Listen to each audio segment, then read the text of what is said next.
ধরনের রাজনৈতিক কার্যক্রম নিষেধ করে প্রজ্ঞাপন জারি। বাংলাদেশ আওয়ামী লীগের সব ধরনের রাজনৈতিক কার্যক্রম নিষেধ করে আজ প্রজ্ঞাপন জারি হয়েছে বলে জানিয়েছেন স্বরাষ্ট্র উপদেষ্টা লেফটেন্যান্ট জেনারেল অবসরপ্রাপ্ত জাহাঙ্গীর আলম চৌধুরী। আজ সোমবার 12ই মে আইন শৃঙ্খলা সংক্রান্ত উপদেষ্টা পরিষদ কমিটির বৈঠক শেষে এক ব্রিফিংয়ে তিনি এ তথ্য জানান। স্বরাষ্ট্র উপদেষ্টা বলেন, রাজনৈতিক সংগঠন হিসেবে আওয়ামী লীগের সব ধরনের কার্যক্রম নিষেধ করে এরই মধ্যে প্রজ্ঞাপন হয়ে গেছে। অধ্যাদেশ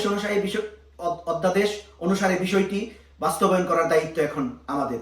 এর আগে শনিবার 10ই মে অন্তর্বর্তী সরকারের উপদেষ্টা পরিষদের বৈঠকে বিচার শেষ না হওয়া পর্যন্ত আওয়ামী লীগের যাবতীয় কার্যক্রম নিষেধ করার সিদ্ধান্ত হয়েছে বলে জানান আইন উপদেষ্টা আসিফ নজরুল।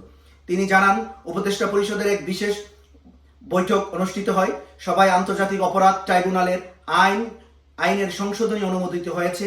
সংশোধনী অনুযায়ী আন্তর্জাতিক অপরাধের ট্রাইব্যুনালের কোনো রাজনৈতিক দল তার অঙ্গ সংগঠন বা সমর্থক গোষ্ঠীকে শাস্তি দিতে পারবে।